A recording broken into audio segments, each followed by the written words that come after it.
Thank you. Thank you. Hello, it is Christmas time and I'm sitting here by my TV.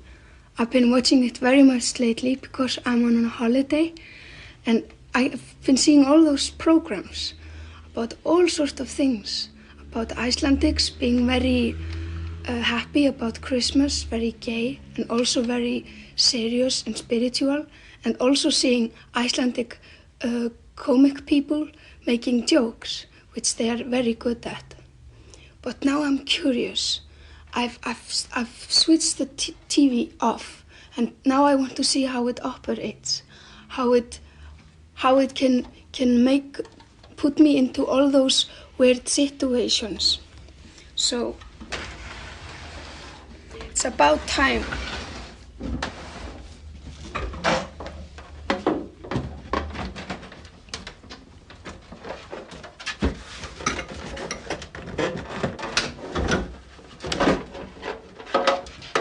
See.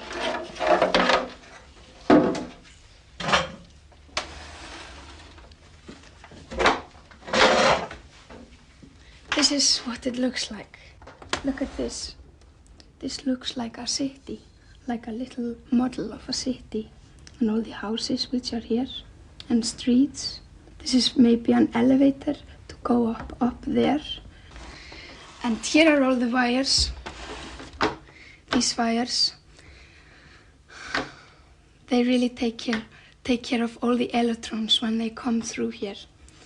They take care of that. They are powerful enough to get all the way through here. I read that in a Danish book this morning. And this beautiful television has put me, like I said before, in all sorts of situations. I remember being very scared to it because an Icelandic poet told me that not like in cinemas where the thing that throws the picture from it just sends lights on the screen. But this is different. This is millions and millions of little screens who send a light on you, some sort of electrical light, I'm not really sure. But because there's so many of them, and in fact you're watching very, very many frames when you're watching TV, your head is very busy all the time to calculate and put it all together into one picture. And then, because you're so busy doing that, you don't watch very carefully what the program that you're watching is really about. So you become hypnotized. So all that's on TV, it just goes directly into your brain and you stop judging if it's right or not. So you just swallow and swallow. This is what an Icelandic poet told me once. And I became so scared to television that I always got headaches when I watched it. But then later on, when I got my Danish book on television, I stopped being afraid because I read the truth. And that's the scientific truth, which is much better. You shouldn't let poets lie to you.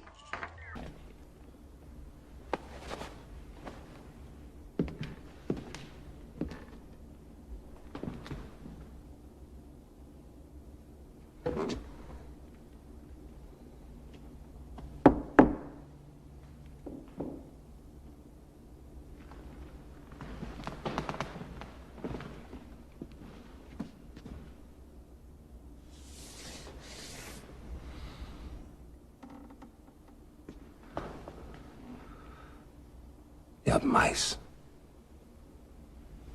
He's good. 5120 Nortondale. January 4th, $800. Don't forget to get toothpaste and saran wrap. What are you doing? He's not listening anymore. Oh. Here's your problem. Normal people are not psychologically equipped to catch mice. You have to get inside their mind. You have to know what they want, need. You have to think like a mouse. If you can do that, if you can think like a mouse, you can anticipate their moves. Then, boom, Sayonara Mouse. Well, some great stuff.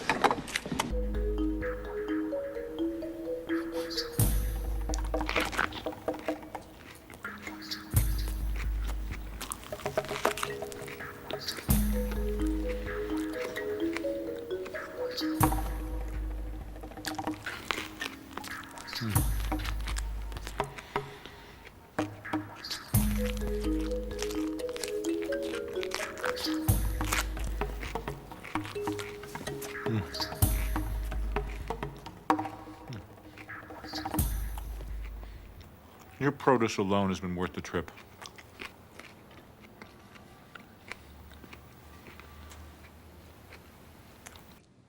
You're right. But when you're dealing with children,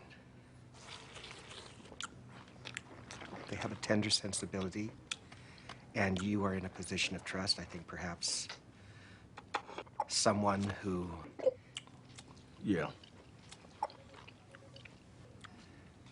Yeah, I'll get you. Do you? Do you think you could find something? Shit, yeah. Always, huh?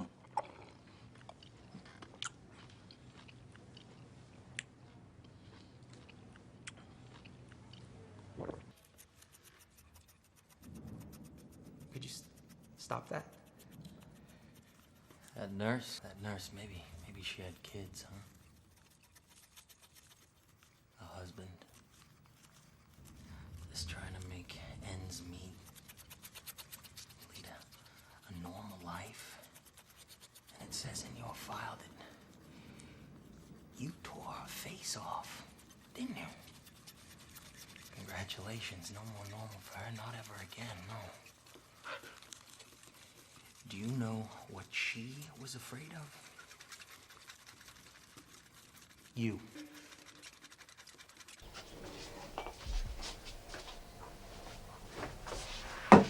It may not be pretty or tidy, and it certainly hasn't been cleaned, and the floor hasn't been swept for 5 years at least.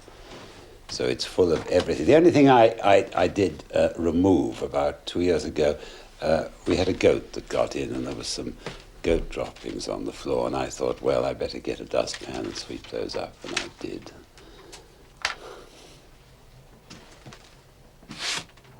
I've taken a great deal of trouble with the actual chair I sit in and the place I put my feet, which is tied to the legs of the chair so I don't shove it away when I press my feet against it. Also in the winter I get into a sleeping bag, and that's right up to my chest. Keep the feet warm, the legs warm.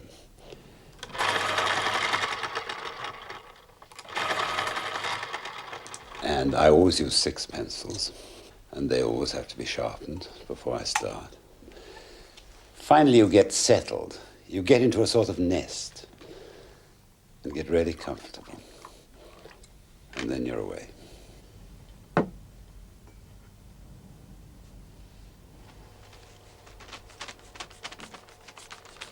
pencil doesn't very often touch the paper.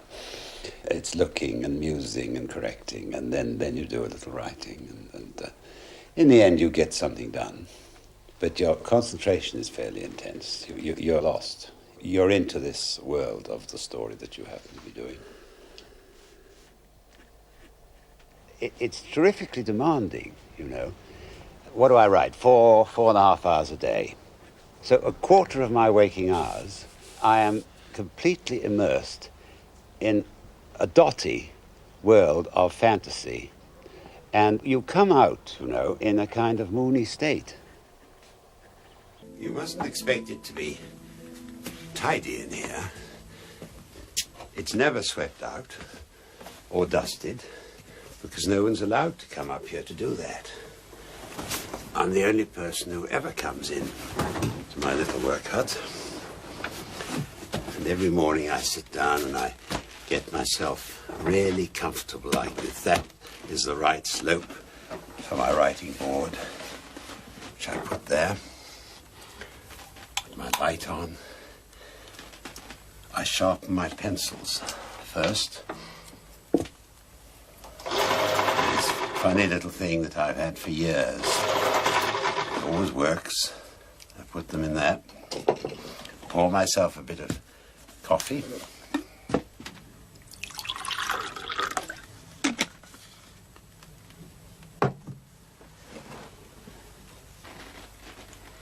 Well, there's all sorts of funny things have gathered on this table beside me here over the years. For example, this, believe it or not, was one of my own hip bones, which was sawed off my hip because of there's osteoarthritis. And when they saw that off, they then put that in its place. It's called a prosthesis. What else have we got here? This, well, that's another operation. That's a spine, the result of a spine operation, one of the 6 I've had. These are the chippings of a prolapsed disc in your spine. And the surgeon put them in there and gave them to me. And they've been there for years, just for fun. But the first thing I do when I come in is I always sweep my writing board clean, because it's full of little bits of rubber and stuff from the time before. I make these boards myself so that I can get them exactly the right size. I put billiard cloth on the top. And on this board, of course, I wrote the last book that I finished, which incidentally is called Matilda.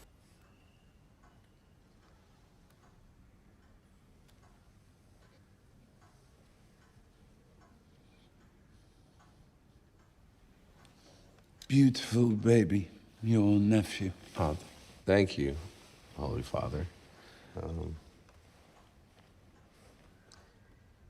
Appreciate that.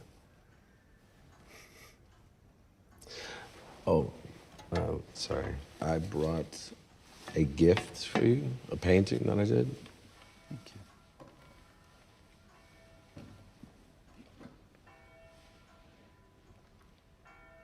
you. Interesting. Thank you. You're welcome.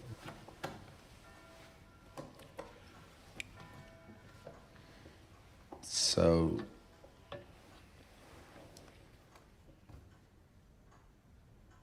you look a bit older, and it might just be the beard. I had a beard since I was 31. Well, I remember this amazing speech that you gave in Venice, but I don't remember you having a beard then. That was Pius the 13th. Oh. So, who are you? I'm John Paul III.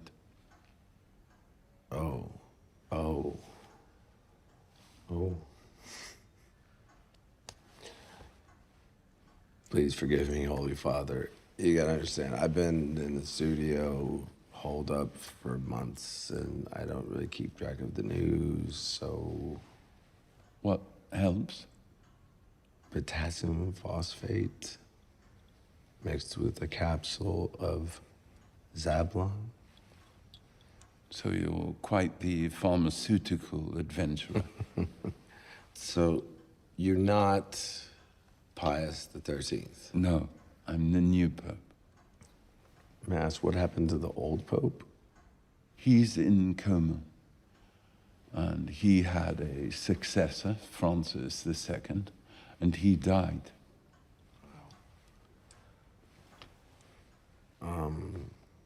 Have you gone to visit him? Who? The Pope in a coma. No, not yet. Maybe you should.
goes back for you.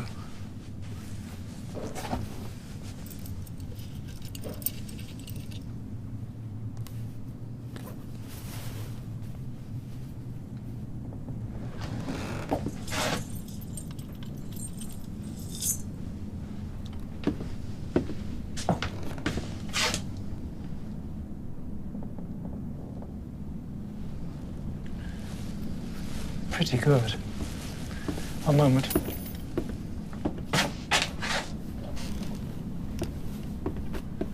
Save that one for another time.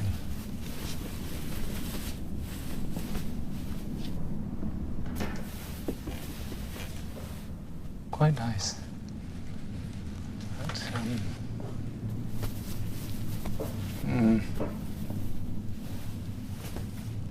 bit serious.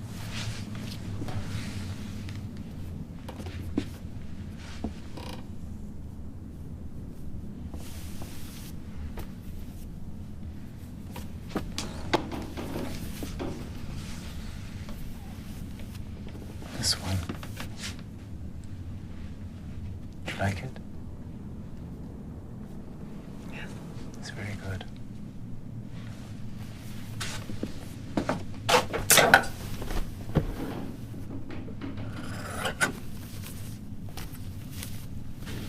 That's it. Let's get that off you, and then I'd like to take your measurements. Is that all right?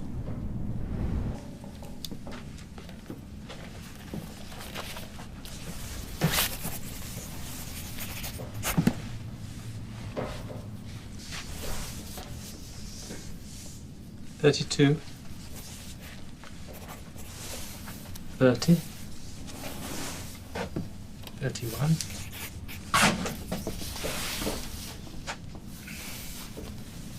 35 and a half, 10, 9, 6 and a half, 25.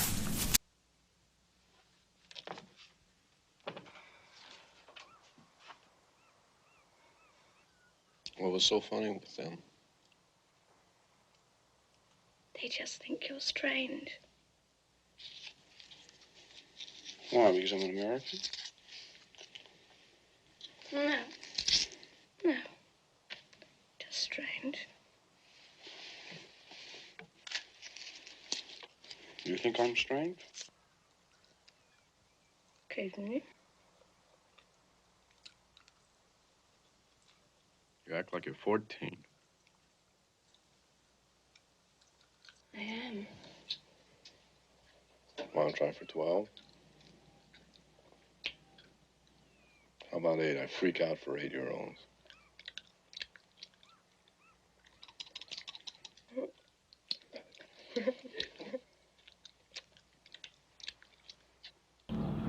But it couldn't be in the springtime when that tree that wouldn't look sad, but covered with leaves, you see. Look old, but not sad. And these, that, looks like kind of plain, doesn't it, sometimes? Whatever that tree is, and these are limes. But all the limes have such a, however old they are, they're lovely green in spring. I have always, for some reason, I don't know why, been enormously attracted by trees. All my work is full of trees. I suppose I have actually, in some simple-minded form of longing, actually would like to. I should have liked to be able to make contact with a tree and find out what it feels about things. I first began seriously to invent languages about when I was 13 or 14. I've never stopped, really. Languages have a flavor to me, which I never understand people saying, for instance, it was awfully dry and dull, because a new language to me is just like taking a new wine or a new sweetmeat or something. What I'm doing now is to try and write in Elvish, because my writing is very inferior to the Elv.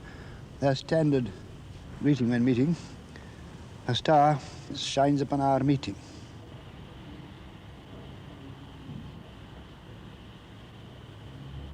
Oh, Lord. I've made a mistake, haven't I?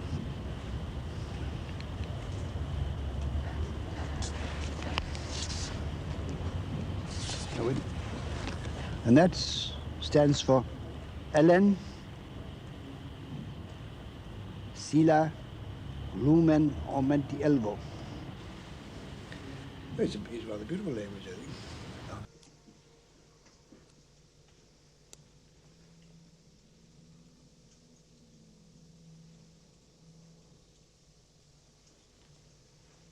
That's amazing. What is it? Ah, yes, it is. I don't know yet.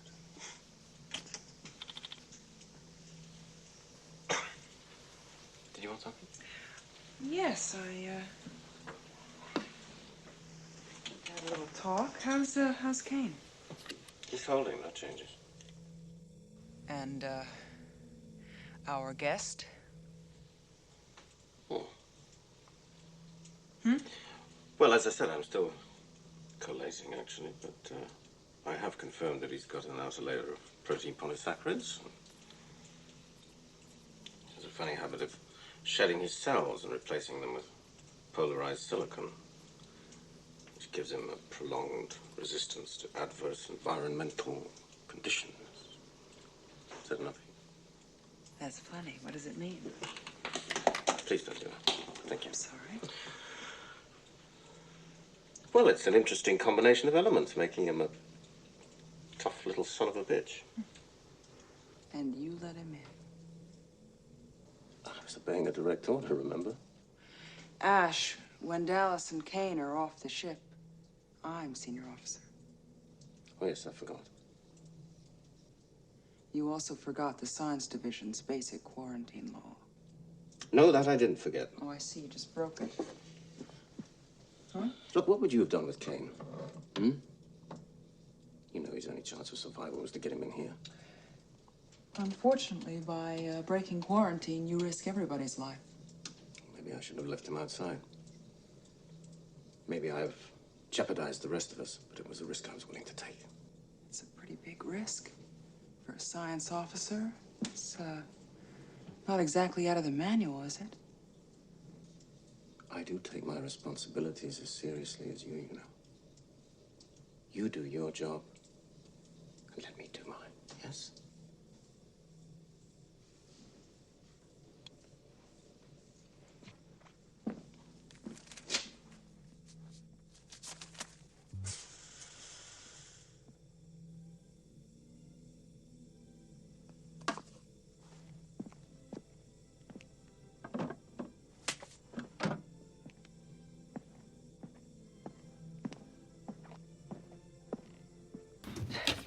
The TATP.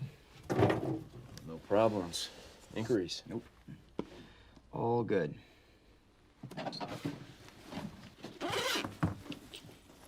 Work as a pharmacist. Right.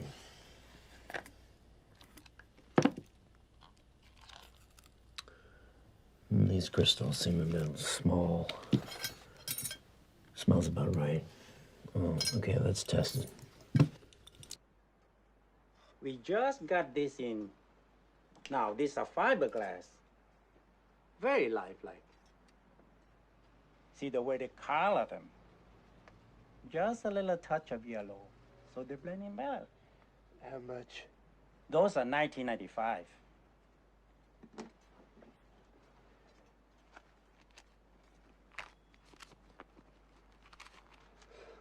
What's the matter? Do you have anything for less? Oh, sure. I got some cheapy, plastic ones. They're only $3.50. Cheapy. I would take the plastic. Okay. I'm aware of that. I've read the reports of this area. But like any enterprise, when under new management, there's always a slight duplication of efforts. Most of it being a complete waste of time, but needs to be done nevertheless. I just have a few questions, Monsieur Lapelide.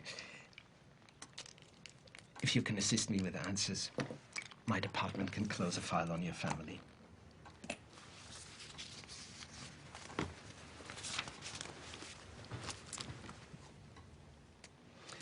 Now,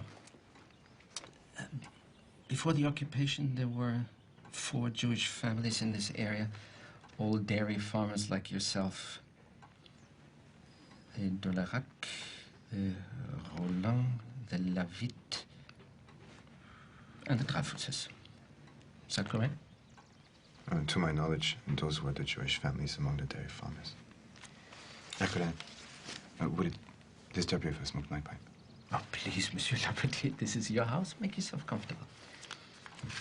Now, according to these papers, all the Jewish families in this area have been accounted for, except the Dreyfuses. Somewhere in the last year, it would appear they've vanished, which leads me to the conclusion that they've either made good their escape or someone is very successfully hiding them. What have you heard about the Dreyfuses, Monsieur Lapetit? Only rumors. I love rumors. Facts can be so misleading. Were rumors true or false are often revealing. So, Monsieur Lapetit, what rumors have you heard regarding the Dreyfuses? Again, this is just a rumor, but we heard the Dreyfuses had made their way into Spain.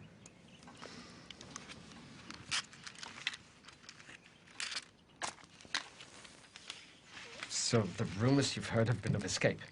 Oui. Yes. Having never met the Dreyfuses, would you confirm for me the exact members of the household and their names?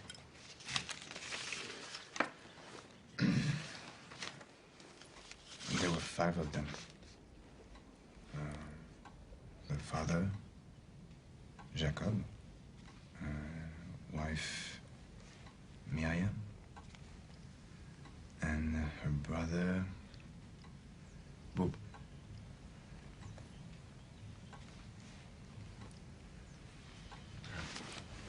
How old is Bob? 30, 31. Continue. And the children, Amos and Shoshana. Ages of the children?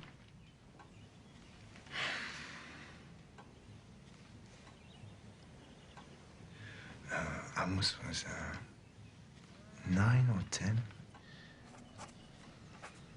And Shoshana? And Shoshana was 18 or 19. I'm not really sure.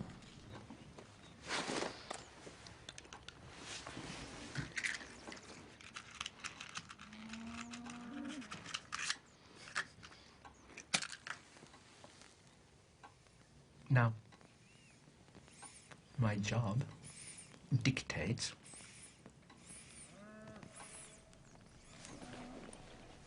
that I must have my men enter your home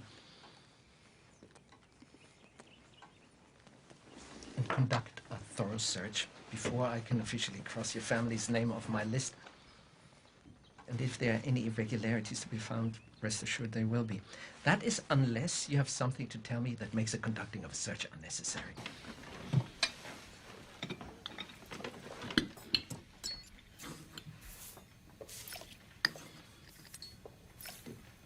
Alors, Emmanuel. Puis-je vous appeler Emmanuel? Oui. Et donc, Emmanuel, expliquez-moi, comment se fait-il qu'une jeune femme comme vous en arrive à posséder un cinéma?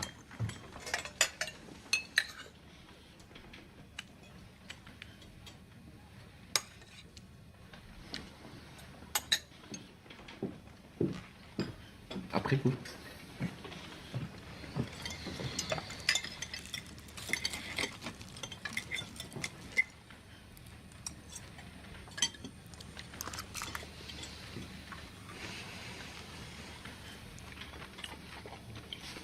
Verdict. Comme je disais, pas si mauvais.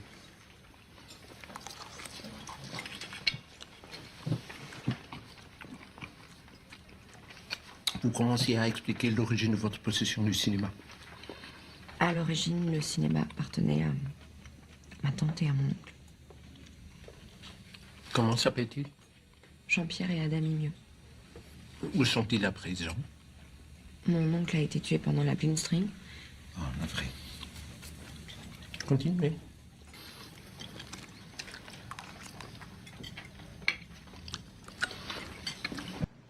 Well, it looks like our Johnny has found himself a perfect disappearing act.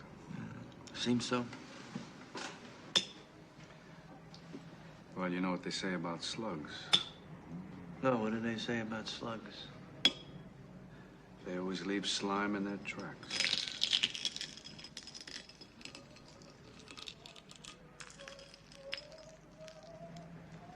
You'll find them. No, I won't find them. Because I left out one little detail. This Dr. Fowler guy ended up dead with his fucking brains blown out all over the place, all right? Fowler? Yeah, Fowler. Did you kill him? No, I didn't kill him. But the cops might think I did. Hmm. Hey, look, I took on a $125 a day missing persons job with you, all right? Now I'm a murder suspect. That's it, I'm out.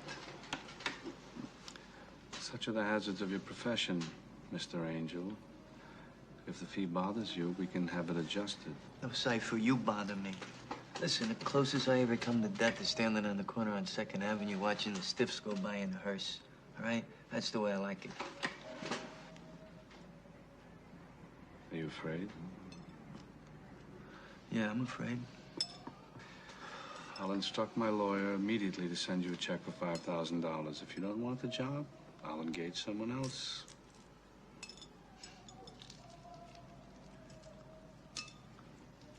$5,000?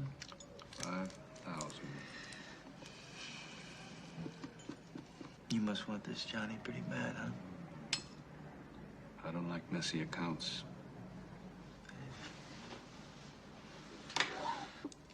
You know, some religions think that the egg is the symbol of the soul. Did you know that? No, I didn't know that.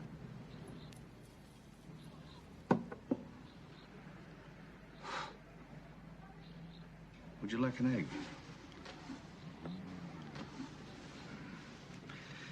No, thank you. I got a thing about chickens.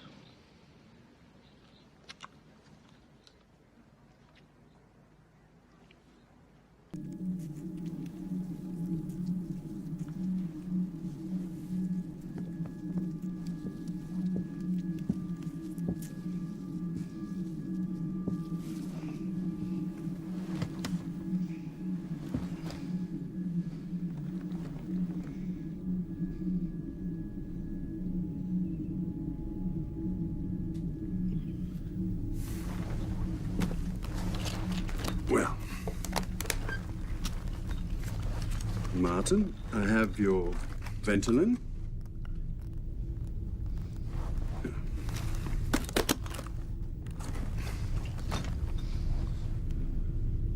When was the first time you laid eyes on this? When Chris came to see me in Dublin, he called me on the phone, and then we talked about this, and then he brought this over to me in Dublin. He came from America, and gave it to me, and then he went out, and I read it in the hotel, in his hotel room. You read it in his hotel room? Yeah. While he was out? Yeah. And he came back and collected it? No, he let me keep it then. So this is the one I kept. But so it's always printed on red paper with black ink, unhelpfully. So I guess to prevent against photocopying, but I don't know who photocopies in 2024. But so anyway, that's his. He's always had a tradition of printing it on red paper with black ink. So this can't be Xeroxed in the old phrase? That's because it's red? Yeah. I didn't know that. I didn't know that either. Then it has my name, you see, on each, kind of watermarked on each page then. So if it gets loose, they'll know whose copy it was. My fault. Yeah. And when you got to the last page of this script, yeah, and he came back into the hotel room, yes, you told him what? I said that's a rather good script. Let me get your feelings on a few subjects. First of all, money. What's your feeling on money? I'm broke. That's the first thing. And I'm not particularly fond of money, if that's what you're asking me. It's not my first prerequisite, you know. One of my great passions are cars, and I spent a lot of money on the Ferris X, which gets me in a lot of trouble. Cars and women. I guess. Yeah. Fast cars, fast women? Well, some are slow. Cars or the women? Both. Okay. Taxes. Oh, I owe lots of taxes. How do you feel about taxes? Sure, it's fair if that's what they want to take. Listen, I don't own this thing down here. They can take what they want. I just have to try and keep what I can keep, and there are people who are able to do that for us, and we just use the law and keep what we can keep within the law, and let Caesar have what Caesar wants. I can't fight Caesar. Love. Love? Love. What about love? That's what how do you feel about love? I don't know. Love is misery. Love is miserable. I think I'll be a bachelor and I'll swing, and I won't fall in love. I'll just be loveful, be kind and good, and have fun. I don't feel like being miserable. Marriage. Miserable.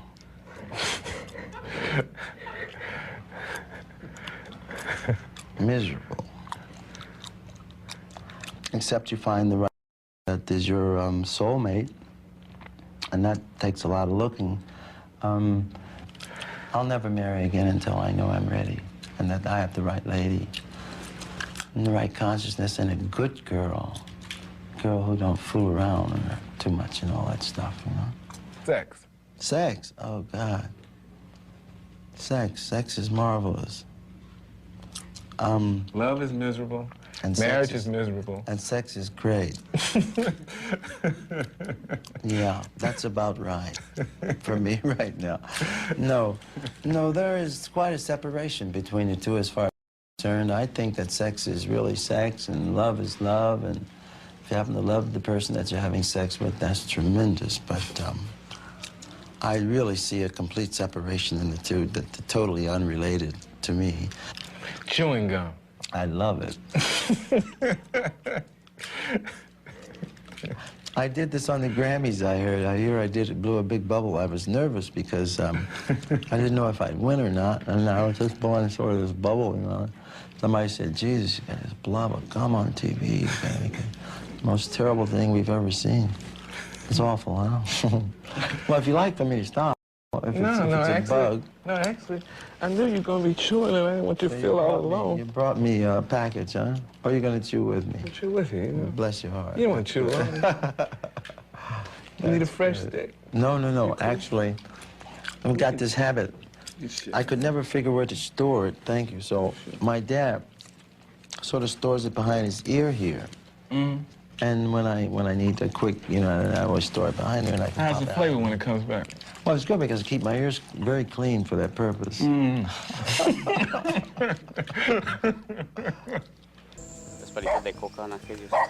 There, look, those are the coca leaves. Coca is what makes his fields profitable.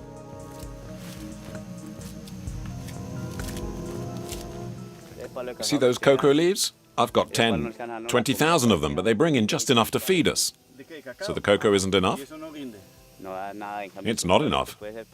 But with the small coca shrubs, we can survive for months. Food's expensive up here.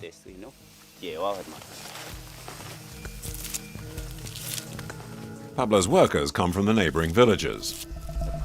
José is 16 and earns the equivalent of the national minimum wage, 8 euros a day, which is good money for these people.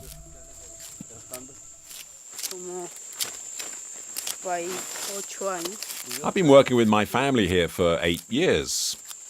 The school was too far. I was getting bored, so I started working here.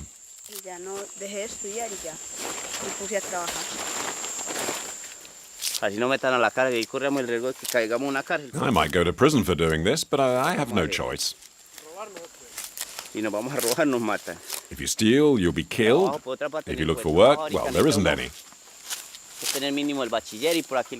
No one here has a degree. No one's really even been to school. A sack full of coca leaves is worth about €8.50. To make the most from his raw material, Pablo has also been making the drug himself for several years.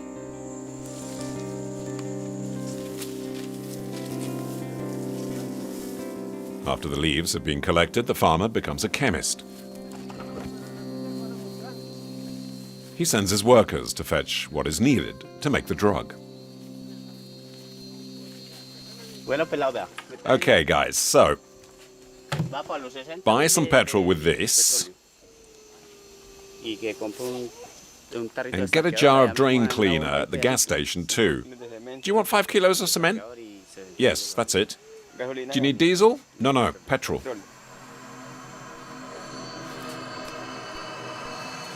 What Pablo calls his lab is at the bottom of the ravine. A dirt floor hidden under the trees.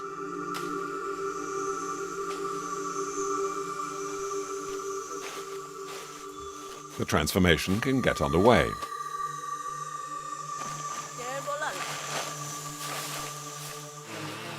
First, the coca leaves are crushed. The workers bring the petrol and the cement. To get the drug involves a remarkable cocktail of chemicals. The cement powder is mixed in with the coca leaves. It's cement. Add a little water, and everything is tipped into a barrel, along with several liters of petrol and a pinch of caustic soda to destroy the residues of the petrol and cement.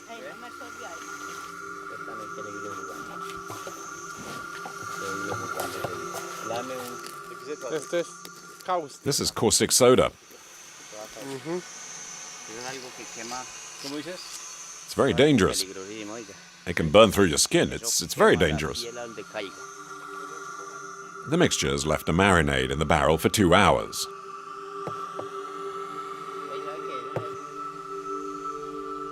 And then the liquid is filtered.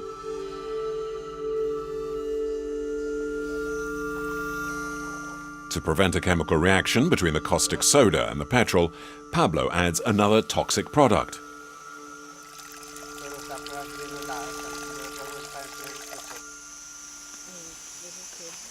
What's this? This is sulfuric acid, what you use to clear blocked toilets and drains. We use it to work. The liquid contains a very strong concentration of coca leaves. Pablo has his own way to check if the process has been successful. Now I'll try a drop. I'll probably end up going nuts with all these chemicals. Not ready yet, but it's getting there. The last ingredient is potassium salt, which will turn the liquid a whitish sort of color. What are you doing now? We're getting the cocaine base.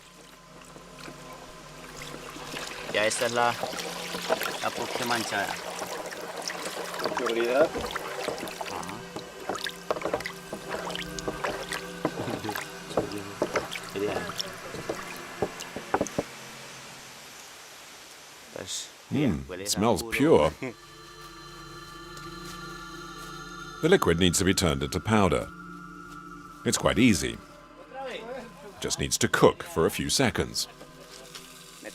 We heat it to get the water out. With the heat and evaporation, Pablo soon ends up with the blocks, the so-called base cocaine.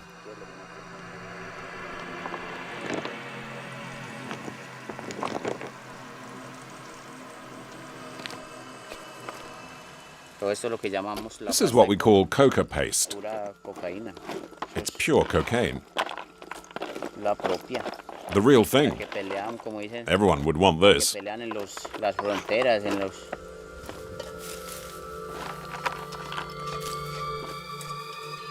Concentrated coca leaves with some traces of caustic soda, petrol, or cement, but the consumer doesn't need to know that.